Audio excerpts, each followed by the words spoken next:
Hello everyone, welcome to the session.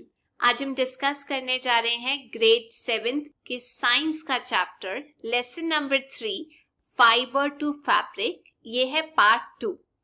Part 1 के अंदर हम लोगों ने समझा था कि वूल को कैसे हम हासिल करते हैं और क्या सिर्फ वूल हमें शीप से मिलती है या और एनिमल्स भी हैं जो हम लोगों को वूल देते हैं।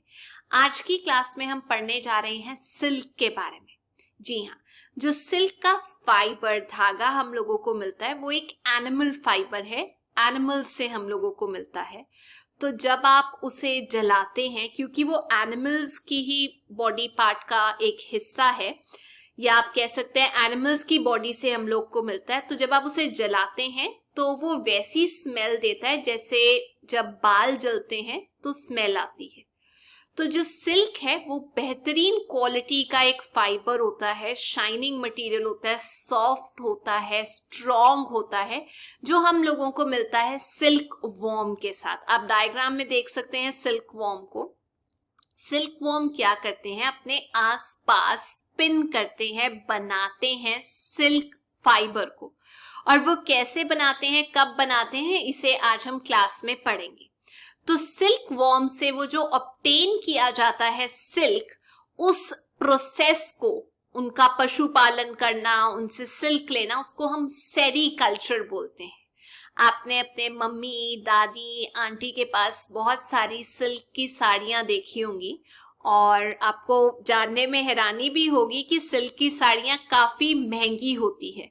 पर ये सिल्क है क्या? ये सिल्क मिलता है हम लोगों को सिल्क मॉथ से, उसके एक लाइफ साइकिल में जो वो काम करता है। तो चलिए पहले सिल्क मॉथ का लाइफ साइकिल देख लेते हैं कि क्या होता है। सबसे पहले क्या होता है, जो फीमेल सिल्क मॉथ है वो अंडे देती है, और वो अंडे कहाँ देती है? मलबरी ट्री पे। तो ये ध्यान रखिए, मलबरी ट्री के पत्तों पे अंडे दिए जाते हैं। तो सेकेंड स्टेप में क्या होता है, जब वो अंडे टूटते हैं उसमें से 2 हफ्ते बाद कम से कम लार्वा जैसा स्ट्रक्चर निकलता है, जो एक वॉर्म होता है। उसे हम कैटरपिलर बोलते हैं या सिल्क वॉर्म बोलते हैं।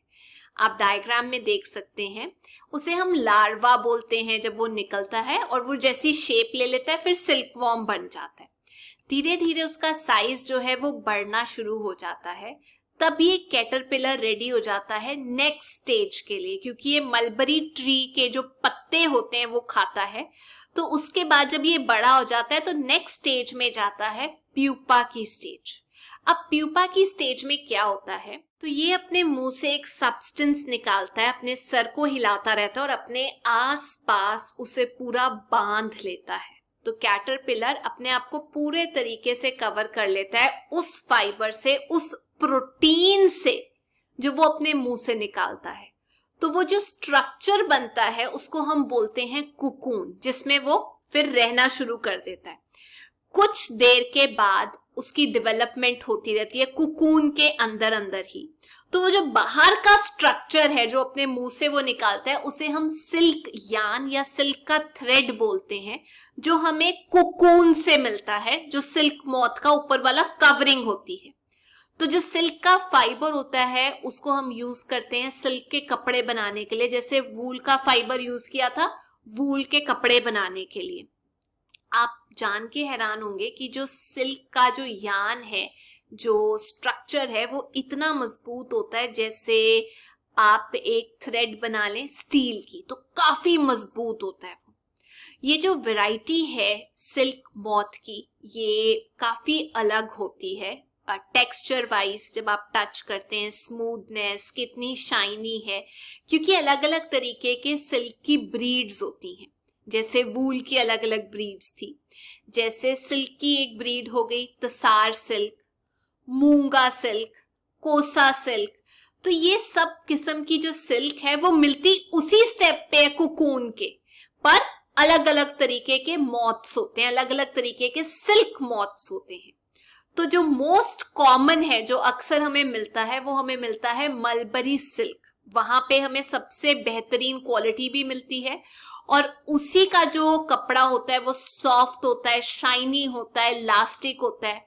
उसे आप डाई कर सकते हो अलग अलग कलर्स के अंदर, जैसे वूल को करते थे। तो ये जो सेरीकल्चर है या कल्चर जिसके अंदर सिल्क वॉर्म्स जो हैं उनको बड़ा किया जाता है, सिल्क ऑब्टेन की जाती है, ये इंडिया में एक ऑक्यूपेशन का काम करता है। मतलब लोग इससे रोजी रोटी कमाते हैं। इंडिया के अंदर इतनी सिल्क पैदा होती है, इतनी बनती है कि उसको बेचा जा सकता है कमर्शियल स्केल पे, पैसे कमाए जा सकते हैं उसके। लगता है इम्पॉसिबल है कि एक सिल्क वॉर्म से इतना सा सिल्क मिलके कितनी साड़ी बनेगी, पर वही मैं आपको बताने जा रही हूं कि इनको बड़ा किया जाता है एक स्ट्रक्चर के अंदर, एक घर के अंदर, ताकि इनसे सिल्क निकाला जा सके। सिल्क के अलग अलग किस्में होती हैं, अलग अलग कपड़े होते हैं, आप चाहें तो उनको टच करके देख भी सकते हैं। अब एक बहुत इंपॉर्टेंट क्वेश्चन दिया है बुक में कि आप आर्टिफिशियल सिल्क का जो थ्रेड है उसे बर्न करें और प्योर सिल्क का जो थ्रेड है या वूल है उसे अगर आप बर्न करें तो आप क्या देखेंगे। देखिए, आर्टिफिशियल सिल्क को अगर आप जलाते हैं तो आपको पेपर की जो जलने की स्मेल होती है वो आएगी, लेकिन अगर आप प्योर सिल्क या वूल को जलाते हैं तो उसमें से, क्योंकि वो एक प्रोटीन है, तो उसमें से वैसी स्मेल आएगी जैसे ह्यूमन हेयर को जलाने से आती है। तो ये हो गया हमारे क्वेश्चन का आंसर और बहुत इंपॉर्टेंट क्वेश्चन भी था। अब हम बात करते हैं कुकून से सिल्क बनती कैसे है। आप यही सोचोगे कि मैम एक सिल्क वॉर्म बड़ा करके इतनी सी सिल्क हासिल करके क्या मिल जाएगा।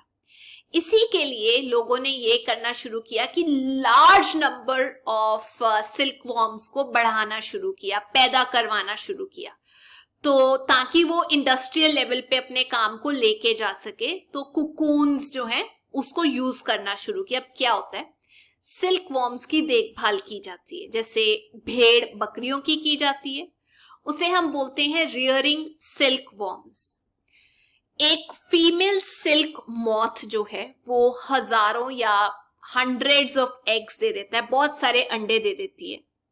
वो एग्स को बड़े ध्यान से एक कपड़े के ऊपर, पेपर के ऊपर रखा जाता है और उन लोगों को सौंप दिया जाता है जो इसका ध्यान रखें।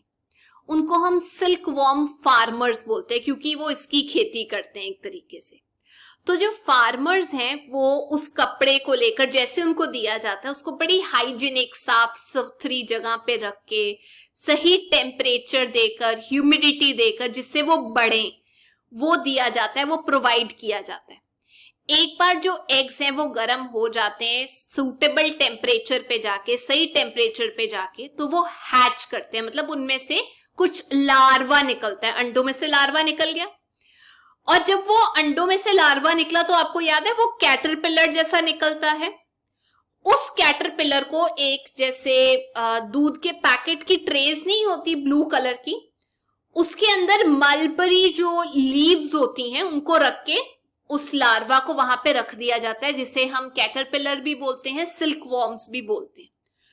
दिन रात वो मलबरी लीव्स खाते हैं और वो जो डब्बे हैं ब्लू कलर के या किसी और कलर के, उनको बैम्बू लकड़ी के स्ट्रक्चर पे रखा जाता है ताकि वो बाहर ना जाए।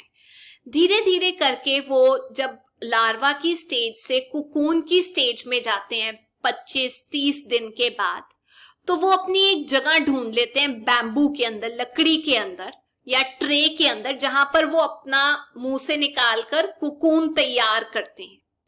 तो ये जो ट्रेज हैं उसके बाद कुकून वहां पर बन जाता है, मतलब वो कुकून तैयार हो गया, कुकून की स्टेज पे पहुंच गए।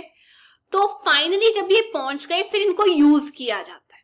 अब कैसे यूज किया जाता है, सबसे पहले कुकून के अंदर से हम सिल्क वॉर्म को बाहर नहीं जाने दे सकते, क्योंकि उससे जब वो कुकून टूटता है तो जो फाइबर है वो थुड़ जाता है, वो कम हो जाता है।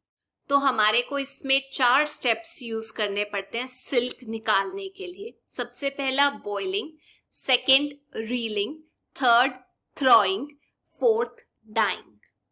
अब ये क्या है, सबसे पहले बॉइलिंग का मतलब क्या होता है, वो जो कुकून वाला फेज है, वो कुकून्स को उठा के गर्म पानी में डाल दिया जाता है या अवन में डाल दिया जाता है ताकि अंदर जो लार्वा है वो खत्म हो जाए। उसके बाद अगर आप बाहर निकलने देंगे, मैंने आपको बताया जो सिल्क है वो कम हो जाएगा, लेंथ कम हो जाएगी। तो फिर वो गर्म पानी में थोड़ा स्टिकी सा गम जैसा बन जाता है, फिर उसमें से धागा निकाल लिया जाता है, अलग कर लिया जाता है, कंटिन्यूअस धागा बन गया जैसे रील के ऊपर होता है। तो सेकंड स्टेप होता है रीलिंग, इसमें वो धागा निकाला जाता है, पहले बॉईल किया गया, सेकंड में निकाला गया, दैट्स कॉल्ड, उसे बोला जाता है रीलिंग द सिल्क। वो उसके लिए यूज की जाती है स्पेशल मशीन्स, ताकि धागे को बिना तोड़े अलग किया जा सके आगे यूज करने के लिए। थर्ड होता है थ्रोइंग। थ्रोइंग में क्या होता है, जैसे कॉटन को स्पिन किया जाता है, चरखे में डाला जाता है ताकि वो टूटे ना, ट्विस्ट ना हो, एक दूसरे में उलझे ना, वैसा ही थ्रोइंग वाला काम किया जाता है मशीनों के द्वारा, ताकि वो फाइबर जो है, इंडिविजुअल धागे जो हैं वो इंटैक्ट रहे, वो सही रहे, वो टूटे ना।